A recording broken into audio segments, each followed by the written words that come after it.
Hello, friends. Maestro here. Welcome back to another episode of my favorite podcast. So, two things right off the bat. Number one, thank you for joining, as always. Endlessly appreciative for every single one of you. Second thing, a little call to action, a little help you out here. If you want any of the things that I'm talking about in today's episode, because I'm going to kind of get technical with things, and I do have a 19-page, I know it's a lot, but it is good, a free 19-page ebook all about how to start a podcast. If you want all of those things, head to the show notes. Easiest way to get there is going to be themovementmaestro.com/episode 422. So you're going to spell out the word episode and the number 422. Just write that out. So themovementmaestro.com/episode 422.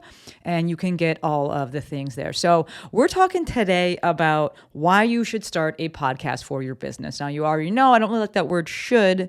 So we're going to throw it away. Oh, goodness. My arms are flailing and knock things over on my desk. We're going to throw that away.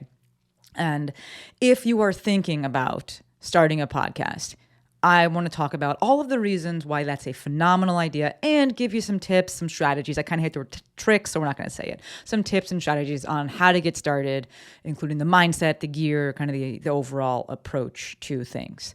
Real quickly, I don't know if you've noticed, if you're watching the video, then you've probably noticed, if you have watched the previous YouTube videos of the podcast, but I switched my mic. So this is going to kind of tie into the episode. I'm going to get, look at me, we're going to get a little bit meta with this. When you're doing new things, ideally, you get started and then you iterate, right? You improve as you go. And so we moved the podcast onto YouTube, which meant that there's now a video of me, recording this.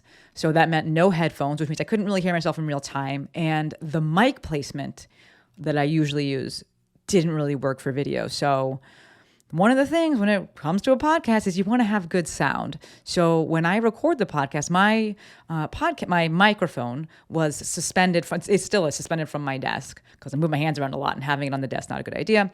So it's suspended. I have like a mic, like a boom arm. I don't even know what it's actually called, but it's an arm. And I had the mic coming from the top. It was like hanging down, which was not ideal for video because when I recorded it prior to using video, I would just turn and face the mic so I was dead on with it. That gave me good sound. It kind of isolated things. But I couldn't be facing the mic and be on video because then I'd be turned sideways, and that makes for a weird video. And I'm, as always, thinking about the user experience. So I recorded 2 episodes with video, and the second one that I did, last week's episode, Monday's episode, I should say. This week's episode, I didn't love the sound. It was a little bit echoey. My room isn't so sound treated. I'm still working on that, which we'll get into. But I decided to switch the mic, and now it's coming from the bottom, which if you look at a lot of people online that make video and use, they care about the audio, you'll see that their mic is coming from the bottom as well. So did that. I still can't hear myself because I don't have the headphones on, but I did a few tests beforehand, and I think this is going to be the way to go. I'm like kind of fearing that it like looks a little phallic, that like I'm like, if you watch the video, you'll see what I mean, because it's coming from the bottom and the mic looks phallic, but it is what it is. And my whole shtick, the most important thing to me is the sound quality. And I think this is going to be the best bet. So switch that up, and that ties into this whole episode talking about starting a podcast for your business. So let's jump on into the tactical stuff. So right off the bat, I want to go into 3 reasons that it's incredibly beneficial for you to start a podcast. Number 1, I think it is the best business hack, the best business networking hack, I should say, out there. I have never said no to going on someone's podcast. Now, I will ask them to have an online scheduler first because going back and forth just ain't the way. But when I was first starting out, I was like, okay, we can go back and forth, we can play tag. As I've, progressed in my career, I'm busier. I don't have the bandwidth to be like, go back and forth. I will ask them, I'm like, hey, get an online scheduler, and I'm happy to say yes, but I just need an online scheduler so I can book this accordingly. The reason why it's such a phenomenal business networking hack, I almost said hack work, business networking hack, is because it's a leveraged model for your guest. So it's a discussion that goes one to many. It's not just one-on-one. Whereas, if you maybe you want to talk to somebody and they are in a position where they have more to give to things and more to bring to the table than you do, I'm just going to say it may not be as worth it for them. They're busy, and yes, they want to help, but again, they're busy. With something like a podcast, it is leverage, and now it goes one to many. Even if you have a small audience, it's going to that audience, and this thing lives forever, right? It's an asset. It doesn't go away unless you delete it. So for me, I know that I have never, ever, I got really close to the mic there, my mouth touched it. I have never, ever said no to a podcast because of that leverage model. I never even ask about the audience size. I'm just like, awesome. It's beneficial for me. Like they get to hear me. They get to hear me for 20 minutes, 45 minutes, whatever. When I invite people on, I'm like, go ahead, pitch whatever you want. Like I want the audience to hear you. So it, to me, is a phenomenal, if not the best business networking hack. If there are people that you want to talk to who you think otherwise wouldn't say yes to, a sit down, start a podcast. Second reason why you should, or the benefit of starting a podcast for your business is it is phenomenal for getting ideas out and clarifying that message. This is excellent if you are personally an auditory processor. You know how you are, maybe you're a little bit both, whatever, but it gives you more space. You got more real estate to actually speak through, talk through, expand on your ideas and kind of, mull them over as you are, trying to puzzle things out. I know that for me, when I'm creating content, there are different ways, like kind of different buckets that I'll put it into. And I'm like, this is a small idea. Cool. It can be a tweet.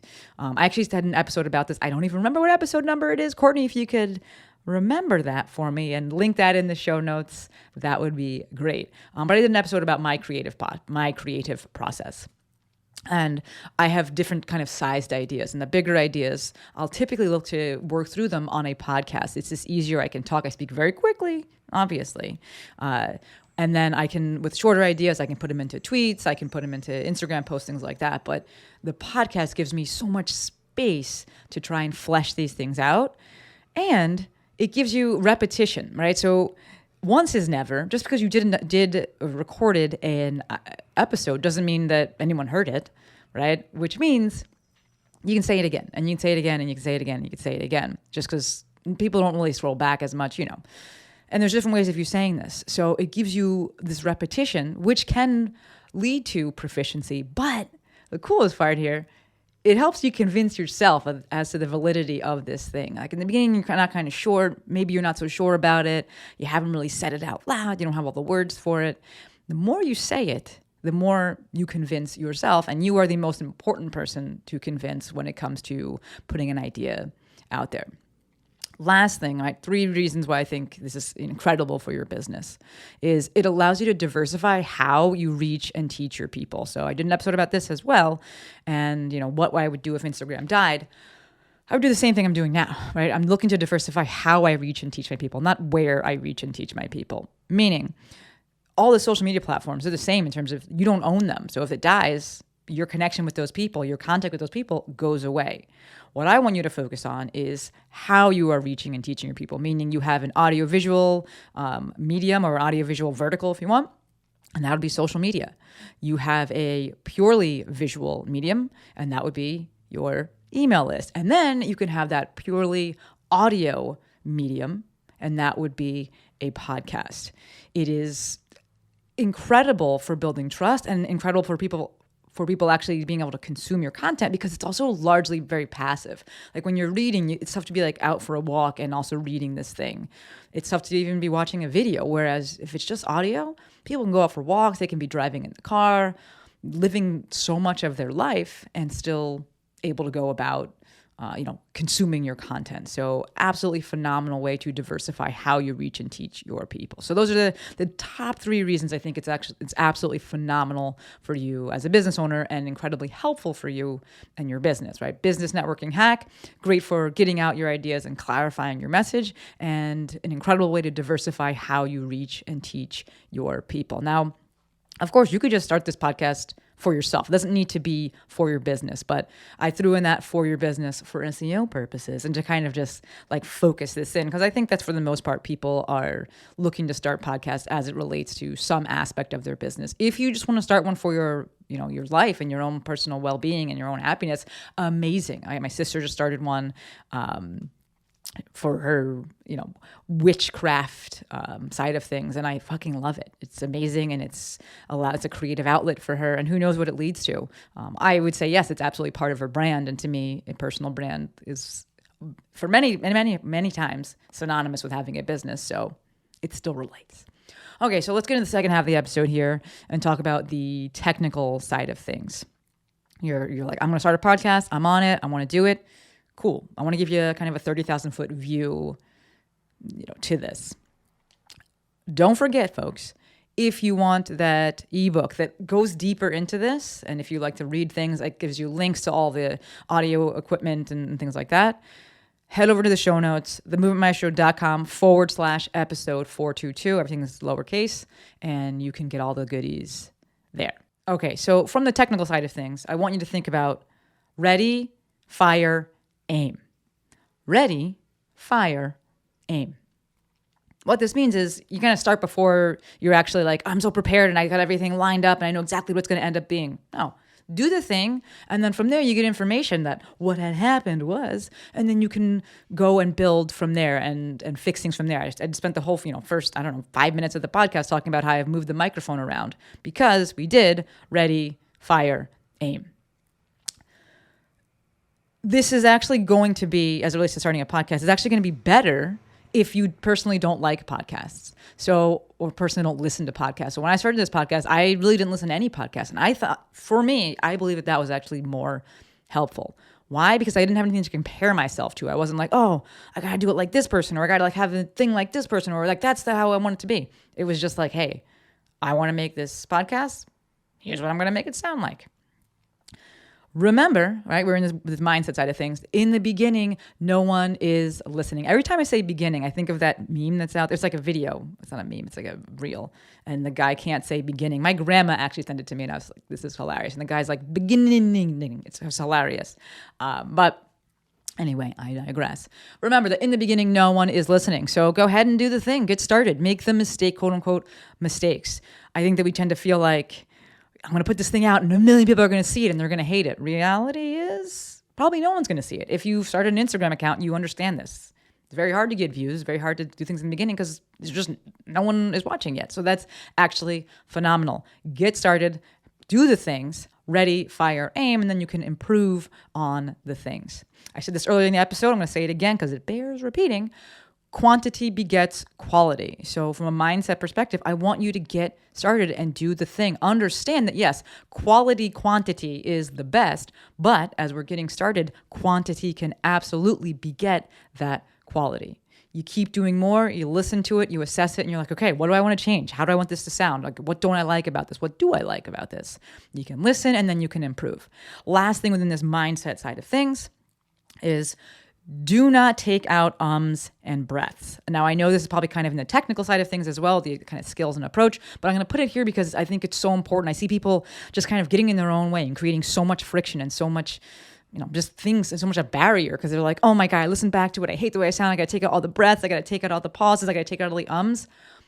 Leave them and look to get better at doing it.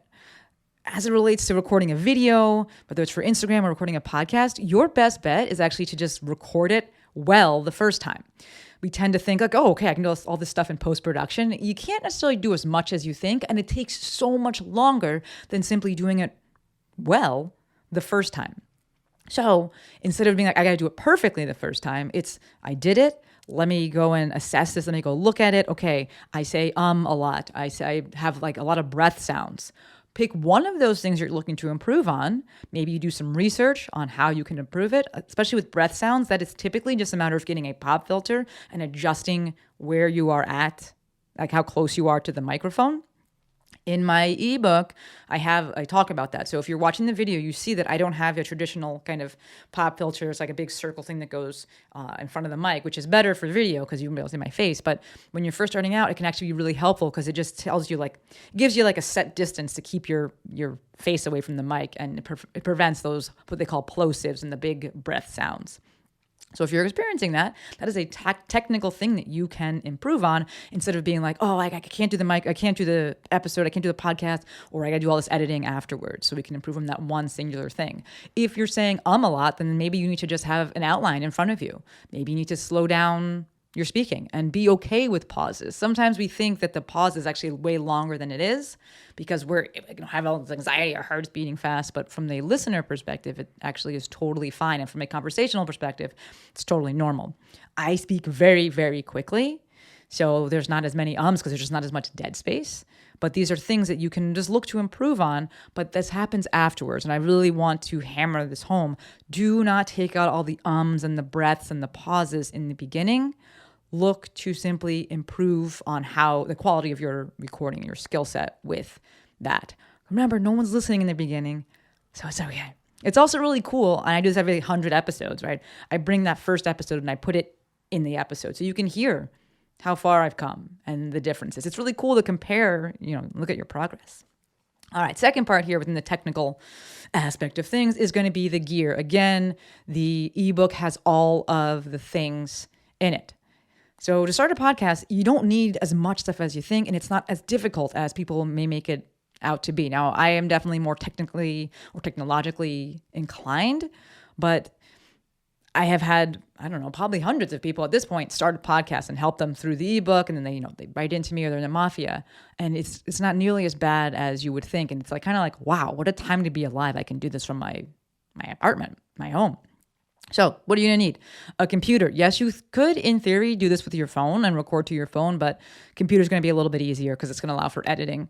As it relates to the editor, GarageBand works great. I'm all Apple all the time. You can just use that. Or you can, if you're PC, or if you just want to, you can use Audacity. But my vote is for GarageBand. And again, when it comes to editing, you're not really doing much. You're not taking things out in the middle.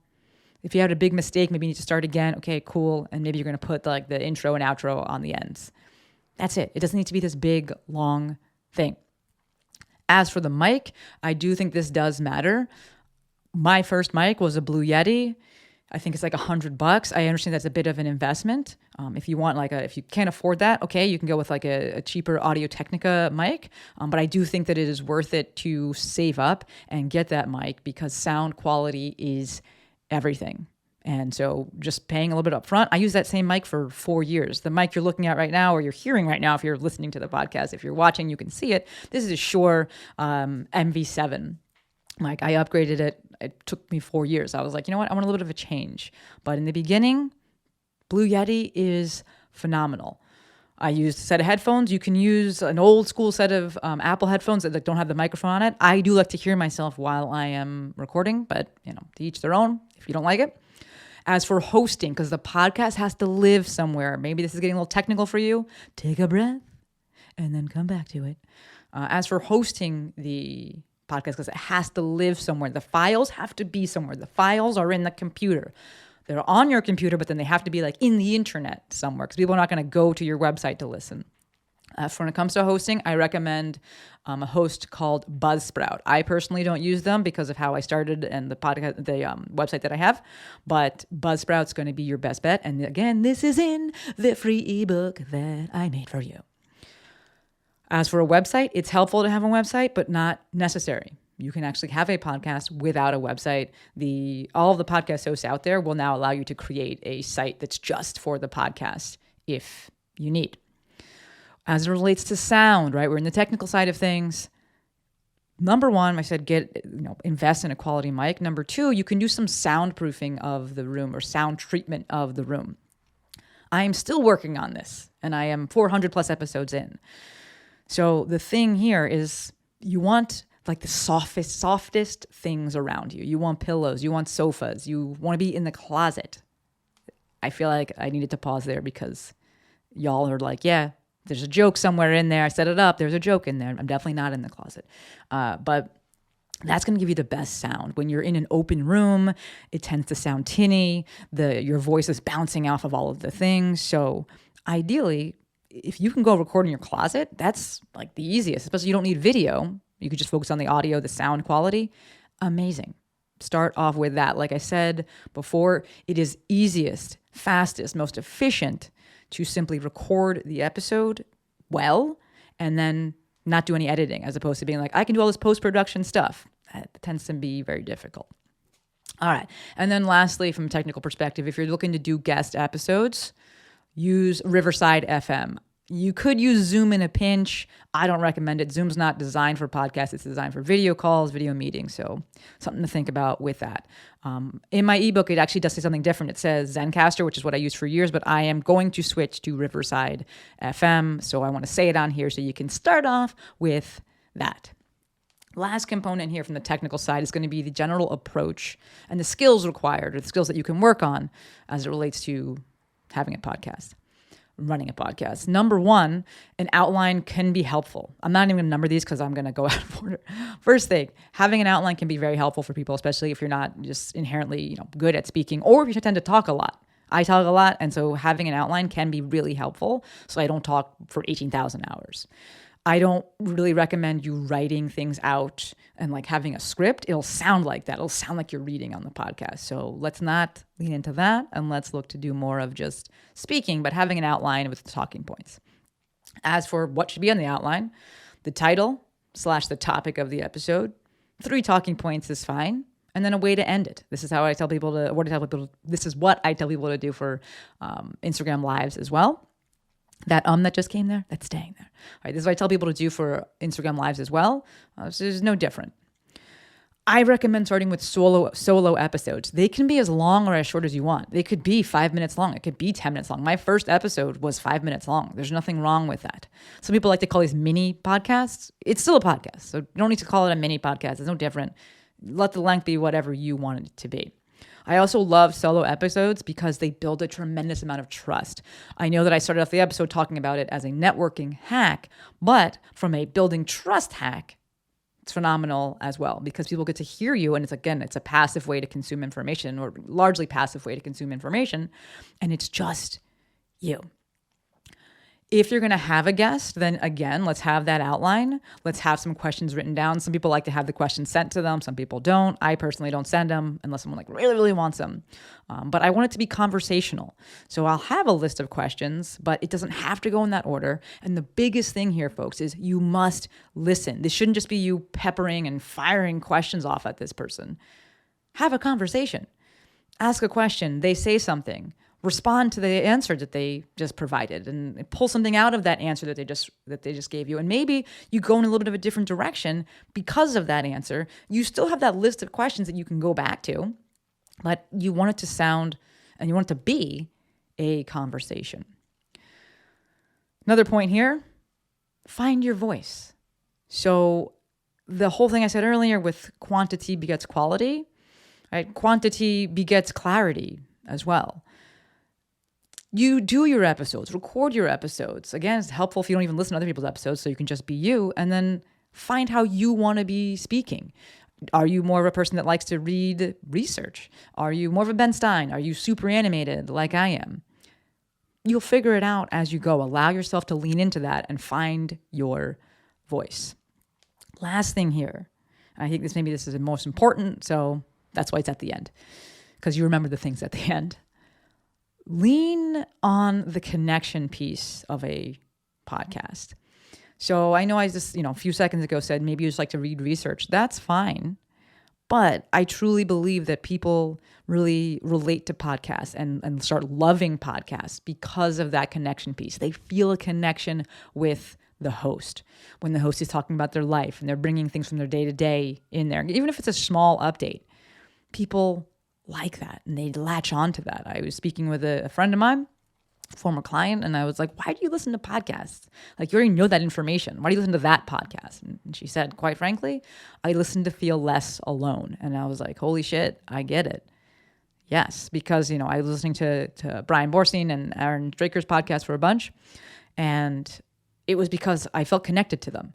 I loved the passion that they had for what they did, and I loved the updates that they gave in the beginning of the show. Like, yeah, it's cool to hear the information, but I found so much more value in hearing about their lives, right? And so, you can have the both and of that, but I definitely want you to lean into that if you're going to start a podcast. Share yourself, right? This is part of your business, and my specialty is personal brands, and your personal brand is the business. Be a person. Let them hear about you. Let them connect with you. Form those bonds with your audience. It is probably, the best thing you can do when it comes to future proofing and pandemic proofing your business. All right. This one was a little bit longer, but clearly I really like this stuff. I've been, podcasting for, 4 years now. How long has it been? Something like that, like 4 years. We're at 400 plus episodes. I love this. And I truly believe that if you want to start a podcast, you should.